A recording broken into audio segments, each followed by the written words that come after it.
السلام عليكم ورحمة الله تعالى وبركاته. مرحبا بكم أيها الإخوة والأخوات. اللهم صل على محمد وعلى آل محمد وسلم تسليما كثيرا يوم الدين. خليكم مع الفيديو المتميز، فلا تنسوا الاشتراك في القناة وتفعيل الجرس واللايك والشير. جزاكم الله خيرا.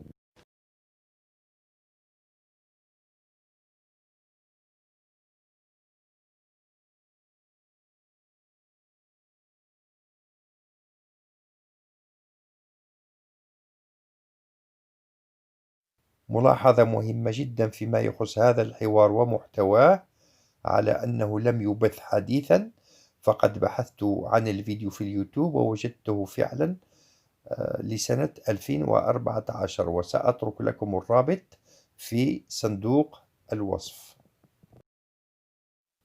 في هذا الحوار يتكلم عن وثيقة قد حررت في سنة 2010 من طرف مؤسسة روكفيلر، وقد صادقت عليه France Info. La fondation américaine Rockfeller aurait publié un rapport en 2010 qui, selon certains internautes, prévoit comment une pandémie peut être utilisée comme excuse pour établir un pouvoir autoritaire mondial. Première chose, il existe bel et bien ce rapport, la fondation Rockfeller nous l'a confirmé. En 2010, elle publie avec un partenaire Scénario pour le futur de la technologie et du développement international. La fondation Rockfeller avait imaginé une pandémie avec un virus plus mortel que le Covid-19. Et c'est aussi vrai qu'elle prévoyait la possibilité d'une réponse autoritaire des gouvernements. The ruling establishment has a lot of, they will stop at nothing to complete their toolkit of control, right? So one of the things that has been missing from the toolkit of total control has been quarantines and curfews, right? Mm-hmm. So now, welcome to the new world in America. If the ruling class ever saw wide-scale civil unrest, you'd see an Ebola outbreak in America right away. Okay, so this is, what you see is that Ebola is another tool in the toolbox of the ruling class repression. control. Yeah. The point is to get hundreds of thousands of people infected with it and create the next phase of control. Now, one of the things I'd like to show to back up my my claims here. Here's a document from the Rockefellер Foundation. Rockefellер Foundation, right there. You can zoom in on that, where my finger is. It's called Scenarios for the Future International Development, the Rockefellер Foundation. All right. Okay. Let's take a look at what they're saying here. This is something like a 50, 60-page document. I'd like you to go to page 18, if you can look at this up on the internet, but I'll read it off to you. It's called Lockstep. Lockstep. In 2010, they published this, Rockefellер Foundation, and here's what they're saying. They're saying that they call it a scenario. These are scenario narratives, and they speak about it in the past tense. So they put out this scenario, Lockstep. A world of tighter, top-down government control and more authoritarian leadership with limited innovation and growing citizen pushback. Okay, I'll read a little bit of it. In 2012, the pandemic that the world had been anticipating for years, nobody was anticipating a pandemic, finally hit. Unlike 2009's H1N1, this new influenza strain originating from wild geese, they use some scenario, but this is Ebola they're talking about. Ahead. Even the most pandemic-prepared nations were quickly overwhelmed when the virus streaked around the world, infecting nearly 20% of the global population and killing 8 million in just 7 months. Okay, the pandemic also had a deadly effect on economics. International mobility of both people and goods screeched to a halt. Which is what they want. They want a completely isolated world, right? Debilitating industries like tourism and breaking global supply chains. Well, of course they want tourism stopped because they're not in the tourism business, and they want you at home in your house in front of the TV. Then they got you, because once you watch the TV, they own your soul. Even locally, normally bustling shops and offices sat empty for months. But even in developed countries, containment was a challenge. Now here's this one. I love this one.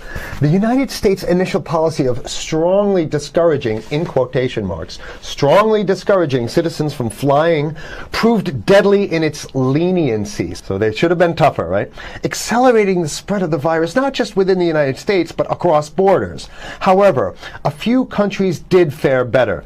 China in particular.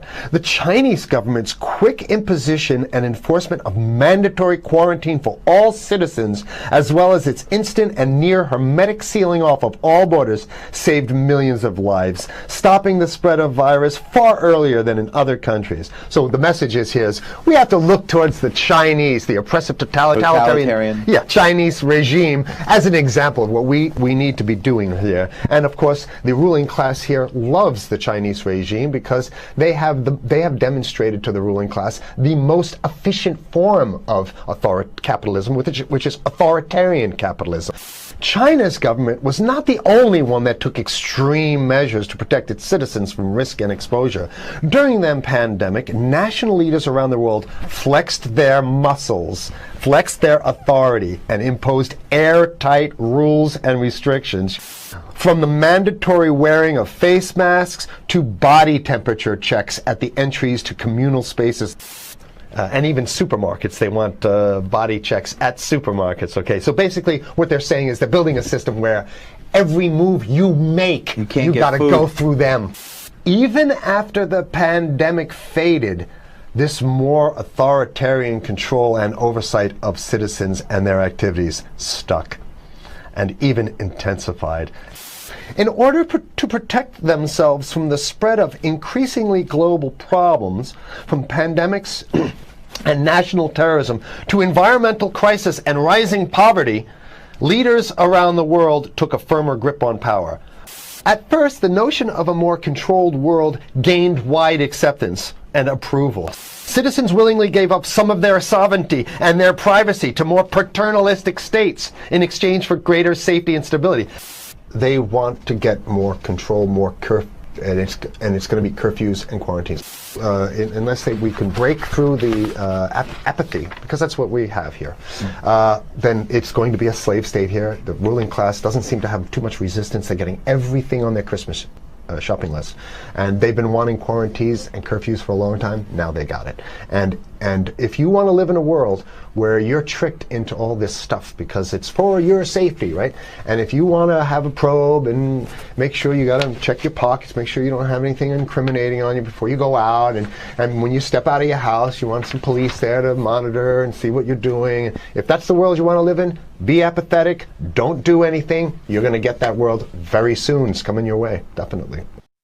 هذا الصحفي التحقيقات هالريفوكس عمل هذا الحوار في سنة 2014، وسنين من قبل كان هناك فيروس ضرب اللي هو إيبولا. لذلك كان يظن في سنة 2014 أن الفيروس اللي كان يخططوا له أنه سوف يكون فيروس إيبولا، لكن اتضح لنا جميعا اليوم نحن في ديسمبر 2020 أن هذا الفيروس هو كورونا.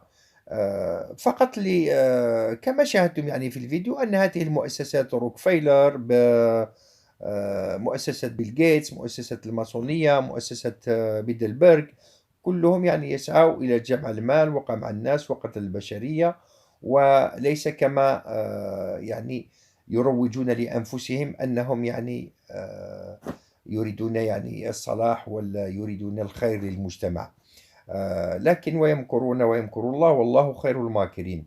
على كل حال سأنزل على قناتي إن شاء الله، لذلك تابعونا ولا تنسوا الاشتراك وتفعيل الجرس والإعجاب بالفيديوهات لكي تعم الفائدة. فيديو يتكلم عن مكونات التلقيحات وما علاقته ب 5G، لذلك انتظرونا عن قريب إن شاء الله. لذلك جزاكم الله خيرا، لأن الترجمة يعني فيها تعب كثير وتأخذ كثير من الوقت، لذلك لا تبخلوا علينا بالاشتراك والإعجاب، وأحبكم في الله، والسلام عليكم ورحمة الله تعالى وبركاته.